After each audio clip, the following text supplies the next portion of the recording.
नमस्कार दोस्तों, स्वागत है आप सभी को आपके अपने स्टडी ग्रुप चैनल पे।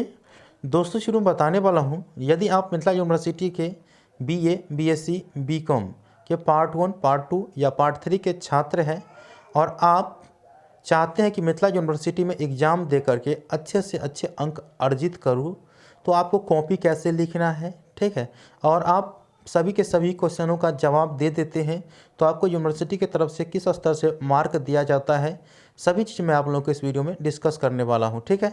और मैं एक स्टूडेंट का जो यूनिवर्सिटी कॉपी है वो भी आप लोगों को दिखाऊंगा, ठीक है, जो कि आप लोगों को दिख रहा होगा, लेकिन मैं अच्छे से दिखाऊंगा कि ये स्टूडेंट ने कैसे अपने कॉपी को लिखे हैं और उनको पूरे कॉपी सही सही लिखने पर या गलत पर कितना अंक इसको दिया गया है, ठीक है। क्या यूनिवर्सिटी आपके कॉपी को एवरेज मार्क करके देती है नंबर, या जैसे आप लिखते हैं वैसे देती है, ठीक है। तो आप वीडियो को शुरू से अंत तक जरूर देखिएगा। वीडियो अच्छा लगे तो लाइक करके चैनल को सब्सक्राइब करके और नोटिफिकेशन को ऑन करके रखिएगा। दोस्तों ये कॉपी तो मैं आप लोगों को दिखाऊंगा ही कि ये कॉपी किस पार्ट की है, कौन से ऑनर्स के हैं और ये किस स्टूडेंट के हैं, और साथ में इस छात्र को अभी तक कितना परसेंटेज अंक मिला है, चाहे वो पार्ट 1 हो, पार्ट 2 हो या पार्ट 3 हो, टोटल इसको कितना परसेंटेज अंक मिला है, क्या यह स्टूडेंट यूनिवर्सिटी टॉपर हो पाए हैं या नहीं हो पाए हैं, तमाम चीज़ मैं आप लोगों को बताऊंगा। इससे पहले कॉपी मूल्यांकन के बारे में मैं आप लोगों को अच्छे से बता देता हूं, ठीक है। देखिए, कोई भी यूनिवर्सिटी आपसे एग्ज़ाम लेगी या छात्रों से एग्ज़ाम लेंगे, मैं बात नहीं कर रहा हूँ कि ललित नारायण मिथिला यूनिवर्सिटी ही, कोई भी यूनिवर्सिटी, देश के कोई भी यूनिवर्सिटी हो, ठीक है, तो आपसे अगर एग्ज़ाम लेती है ना तो उनका एक मकसद तो पहले ही रहता है कि मैक्सिमम स्टूडेंट का जो उत्तर पुस्तिका है उनका मूल्यांकन एवरेज अंक के आधार पर किया जाता है, ठीक है। उनका एक ही लक्ष्य रहता है कि मैक्सिमम स्टूडेंट के उत्तर पुस्तिका को एवरेज अंक करके रिजल्ट प्रकाशित किया जाए। एक लक्ष्य तो आप लोग समझ गए होंगे। अब यहाँ पे कुछ ऐसे छात्र होते हैं जिनका राइटिंग भी गजब के होता है, साथ में वो पढ़े लिखे भी रहता है, और जो यूनिवर्सिटी ने क्वेश्चन पूछी है उनका आंसर भी वो अच्छी तरह से देते हैं, तो वहाँ पे एवरेज मार्क नहीं किया जाता है, ठीक है। उस स्टूडेंट के साथ एवरेज मार्क नहीं किया जाता है, और जिस प्रकार से छात्र लिखे रहते हैं अपने कॉपी में उस हिसाब से उनको अंक दिया जाता है, ठीक है। ये आप लोग याद रखेंगे। अब सब स्टूडेंट को एवरेज मार्क नहीं दिया जाता है, ये भी आप समझ जाइए, सभी स्टूडेंट को एवरेज मार्क नहीं दिया जाता है। अच्छे स्टूडेंट रहते हैं जो उनके नज़र में अच्छे होते हैं, उनको वो अब एवरेज मार्क न दे करके उसे अच्छा अंक दे करके पास करते हैं। लेकिन ये भी डिपेंड करता है, जो कॉपी जांच करने वाला रहता है ना, उनके मूड पर डिपेंड करता है, ठीक है, मूड पर डिपेंड करता है। उनके नज़र में आपका कॉपी अगर अच्छा दिखाई दिया तो वो अच्छा अंक देंगे। अगर उनके नज़र में आपका कॉपी गलत दिखाई दिया, खराब दिखाई दिया, उनको संतुष्ट नहीं कर पाए आप, वैसे तो उनके मन की मर्जी है ना, तो वो खराब रिजल्ट देगा ही आपको, ठीक है, ये आप पक्का है। तो इस स्टूडेंट में छात्र नाराज हो जाते हैं तो वो स्क्रूटनी करते हैं। भाई स्क्रूटनी करने से कोई फायदा नहीं होता है। अगर ये छात्र अपने रिजल्ट से असंतुष्ट है तभी ना ये अपने कॉपी का आरटीए किया है, अपने कॉपी को मंगाया है, और जो मैं आप लोगों को दिखा रहा हूँ, ऐसे कौन देगा? फ्री में कॉपी थोड़ी देगा कोई। यूनिवर्सिटी का अधिकारी आपको हाथ में निकाल करके दे देगा फ्री में कॉपी? नहीं, आरटीए करना पड़ता है, इसके लिए यूनिवर्सिटी का चक्कर लगाना पड़ता है। और आए दिनों अब यूनिवर्सिटी में आरटीए का जो मैटर है ना वो बहुत ज़्यादा बढ़ रहे हैं। इसका मतलब छात्र जो है अब इसके प्रति जो है रुचि रखने लगे हैं कि स्क्रूटनी करने से कोई फ़ायदा नहीं होगा, अब डायरेक्ट आरटीए करो, कॉपी निकालो, कॉपी निकालो कि मेरा अंक कैसे दिया गया है, ठीक है। तो देखिए, मैं बताता हूँ कि एक बार तो मैंने रुपेश कुमार मिश्रा का कॉपी दिखाई दिए थे, तो रुपेश कुमार मिश्रा के बारे में आप लोगों को अच्छी तरह से पता चल चुका है, क्योंकि वो आजकल हमारे चैनल पे भी एक्टिव रहते हैं और आप लोगों के लिए भी काम करते हैं। आजकल उन्हीं के वजह से आरटीए का जो मामला है ना तेज़ी पकड़ रही है, और छात्र मैक्सिमम छात्र अब यह कर रहे हैं कि नहीं, मुझे स्क्रूटनी नहीं करना है, स्क्रूटनी से अंक नहीं बढ़ता है, मुझे डायरेक्ट आरटीए करना है, ठीक है। उसमें ज़्यादा पैसा खर्च जरूर होता है लेकिन कॉपी आ जाता है, ठीक है। डायरेक्ट आरटीए करता है तो वो छात्र देख लेते हैं कि अपने कॉपी, उनके कॉपी में मार्किंग किया गया है कि नहीं किया गया है, किया गया है तो वो किस स्तर से किया गया है वो छात्र देख लेते हैं अपने कॉपी में, ठीक है। लेकिन अगर आप स्क्रूटनी करते हैं तो पैसा आपका लग जाता है, लेकिन आपको कॉपी भी नहीं मिल पाता है, और साथ में आप समझ नहीं पाते हैं कि हमारे मार्क क्यों नहीं बढ़ा, क्योंकि आप स्क्रूटनी इसीलिए करते हैं क्योंकि मेरा मार्क बढ़ना चाहिए, लेकिन नहीं बढ़ता है।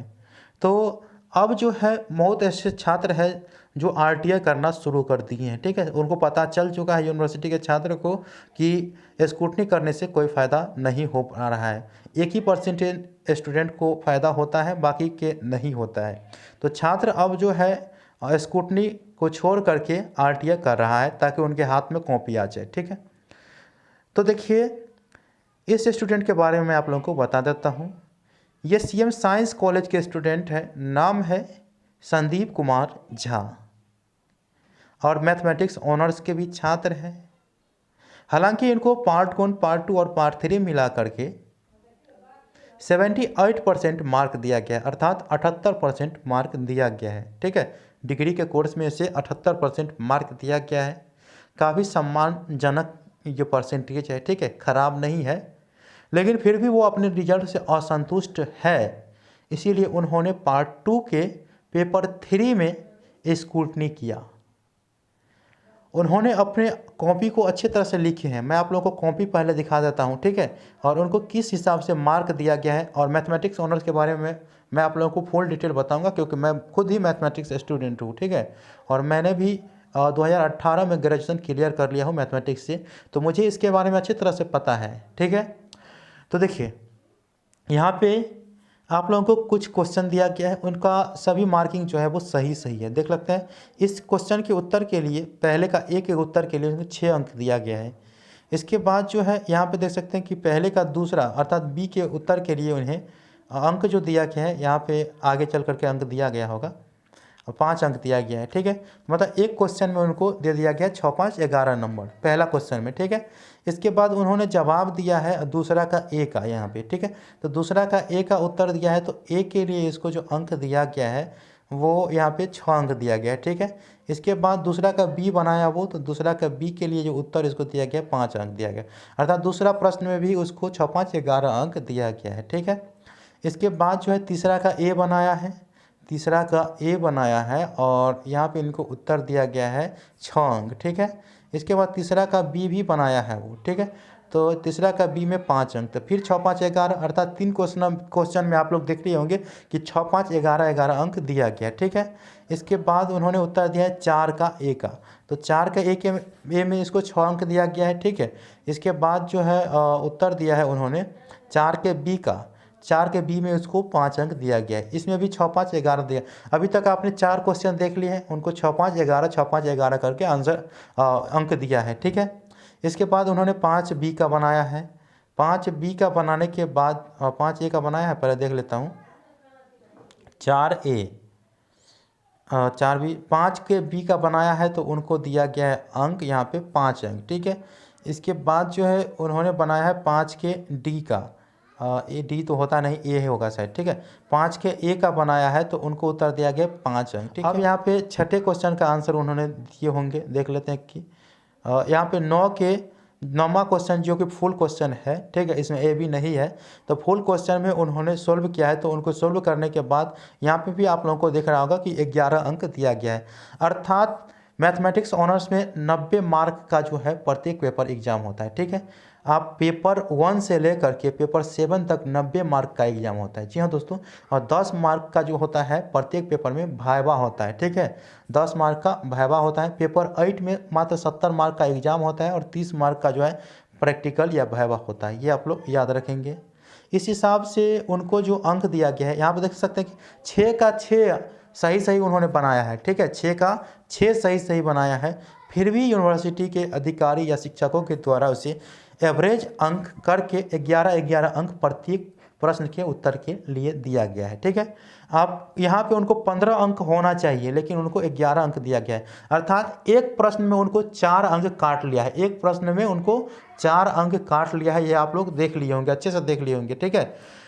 तो इस स्टूडेंट का हो सकता है कि जब वो यूनिवर्सिटी के जो कॉपी चेक करने वाले होंगे उनको भूख लग गया होगा, ठीक है, भूख लग गया होगा, तब उनका कॉपी चेक करा होगा। तो जल्दी तो उनको खाना खाने के लिए जाना था ना, तो उनका कॉपी जल्दी से 6-5 करके नहीं होता है कि 6-5 करके जो भी रिश्ता करना है वो कर लो 6-5 करके, तो वही इसके साथ कर दिया कि 6-5 करके जो भी आएगा वो कर दो, ठीक है। तो यही है कि एवरेज मार्क इसको दिया गया है, जबकि वो अच्छे से लिखे हुए हैं, ठीक है। और मेरे हिसाब से हो सकता है कि उनके मूड पर ही है, उसके मूड पे ही है, सब चीज़ उन्हीं के मूड पर ही ये डिपेंड करता है कि वो किस तरह से छात्रों को अंक देंगे, ठीक है। हालांकि ये छात्र एक भी गलती नहीं किया है, फिर भी उसको अंक दिया गया है, लेकिन एक प्रश्न के लिए उनको 4 अंक काट लिया गया है, नहीं काट लिया गया है, 15 अंक मिलना चाहिए उनको, 11 सब में मिला है। अब ये स्टूडेंट RTI किया, तो RTI करने के बाद उनको अंक मिलेगा कि नहीं मिलेगा? भाई नहीं मिलेगा। जब देखिए यहाँ पे आप लोग इसको 11 पंचे 11, यहाँ पे देख सकते हैं कि 6 अंक का दिया है ना, तो 66 होना चाहिए, तो इनको 65 दिया है, 1 अंक कहाँ भाग गया जी। यहाँ पे देखिए सब में तो 11 मिला है ना, 10 इसमें, पहला में 5 मिला है, लेकिन वहाँ पे 6 लिखा था, देख लिए, 1 अंक इसको बढ़ना चाहिए था, ये ध्यान नहीं दिए होंगे।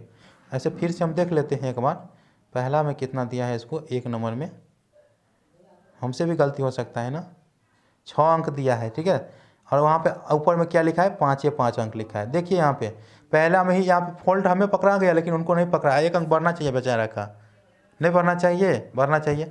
11 छक्के 66 होता, लेकिन इसको दिया है 65, तो फिर भी 1 अंक बढ़ना चाहिए था यहाँ पे, नहीं। लेकिन इनको 65 अंक ही क्यों दिया गया, जबकि वो 90 में 90 बना कर आया, तो उनके मूड पर हुआ, तो वो RTI किया, तो अंक बढ़ेगा कि नहीं बढ़ेगा? नहीं बढ़ेगा। देखिए अंक तब बढ़ता जब उनके कॉपी, उनके प्रश्नों को चेक नहीं करता है, ठीक है, उनके सॉल्यूशन को चेक नहीं करता, और या चेक कर देता और उस पर अंक नहीं बढ़ाता, तब वो जो है कॉपी फिर से उनको अंक देता। लेकिन जब उस पर अंक लिख दिया गया है कि पहला प्रश्न के लिए उतना अंक मिला, दूसरा के लिए उतना बना, और तीसरा के लिए इतना, चौथा के लिए, पांचवा के लिए इतना, छठा के लिए इतना, जब वो आंसर नंबरिंग कर देता है ना, तब आपको एक भी नंबर बढ़ने वाला नहीं है। आप RTI करिए, कुछ भी करिए, छटपटा कर मारिए, एक भी अंक बढ़ने वाला नहीं है, ये आप लोग याद रखेंगे। अगर छूट जाता है तब अंक बढ़ जाएगा, अन्यथा नहीं बढ़ेगा, ठीक है। तो रिटोटलिंग में ये देखा जाता है, ऊपर में आप लोग देख सकते हैं ना, रिटोटलिंग में ये ऊपर वाला पेज देखा जाता है, जो आप स्क्रूटनी करेंगे ना, तो ये ऊपर वाला पेज देखेगा कि जोड़ जोड़ करके सही 65 मिला है कि नहीं मिला है, ये वाला देखेगा, ठीक है। रिटोटलिंग में ऊपर वाला पेज ही देखता है, न कि आपकी कॉपी पूरा देखेगी, ठीक है। ये आप लोग याद रखेंगे, RTI करिएगा तब पूरा कॉपी चेक आपके हाथ में दिया जाएगा, तब समझ में आएगा आप लोगों को, ठीक है। तो ये स्टूडेंट जो है RTI किया, तो उनको एक भी अंक नहीं बढ़ा। ऐसे तो अभी फॉल्ट पकड़ा रहा है मेरे हिसाब से, उनको नज़र में नहीं आया होगा, तो उनको एक भी अंक नहीं बढ़ा, केवल वो RTI करके कॉपी ले करके खुश हो गए, ठीक है। तो कम ही वैसे केस रहता है जिसमें आपको ये पता चल पाएगा कि कॉपी का मूल्यांकन या किसी क्वेश्चन का आंसर देना छोड़ दिया है, ठीक है, या नंबर देना छोड़ दिया है, तो वो आपको कम ही केस में मिलता है। तो आप लोग अच्छे से समझ गए होंगे कि उनके मूड पर डिपेंड करता है कि अगर उसको भूख लगा रहेगा ना, तो कहेगा धो महाराज क्या करते हैं, 6-5 रिश्ता जैसे होता है। अंक भी मिला है उसको 6-5, देखिए ना, हमको हंसियों लगता है, यहाँ पे देखिए 6-5 नहीं, और सब आंसर में भी क्वेश्चन का जो सॉल्यूशन दिया है उसमें भी 6-5 करके दिया है। मतलब बेचारा के जो है इस पेपर 3 में क्या है, 3rd क्लास पेपर हुआ एक तरह से। तो यहाँ पे 6-5 करके अंक भी दिया गया है, 6-5 करके रिश्ता भी होता है ना, तो यही इसको हो गया है, 6 कर देता, छक्का छक्का, तो यहाँ पे भी होता ना, यहाँ पे 10 ही अंक दिया गया है। तो दोस्तों मेरा यही कहना था कि उनके मूड पर डिपेंड करता है, और आप लोग प्रयास करिएगा कि कॉपी आप लोगों को अच्छे से लिखना है, ठीक है। और जितना ज़्यादा राइटिंग बना करके लिखेगा उतना उनको खुशी मिलेगी, कॉपी चेक करने वाले को खुशी मिलेगी, और गलती भी रहेगा ना तो उनको सही करके आपको अच्छा अंक जरूर देगा, ठीक है। लेकिन ये मत सोचिएगा कि आप किसी आंसर नहीं देते हैं तो आपको किसी प्रश्नों का आंसर नहीं देते हैं तो आपको अंक दे देगा, नहीं। आप किसी भी प्रश्न को, गलती हो सही हो, आप बना करके आइएगा तो अंक देगा ही आपको, ठीक है, कुछ ना कुछ अंक देगा ही। तो आप लोगों को यही करना है, ठीक है, अंक देगा ही। और छात्र बहुत अच्छी तरह से लिखे हैं, क्योंकि मैं भी मैथमेटिक्स ऑनर्स के स्टूडेंट हूँ, तो मुझे पता है कि ये अच्छे से लिखे हैं। लेकिन बेचारा के नसीब में 6-5 रिश्ता वाला था, तो क्या करें मैं। तो आई होप कि आप लोगों को ये समझ में आ चुका है। अगर आप इसके कॉपी को डाउनलोड करना चाहते हैं तो लिंक डिस्क्रिप्शन बॉक्स में है, आप इसे PDF फाइल को डाउनलोड कर सकते हैं।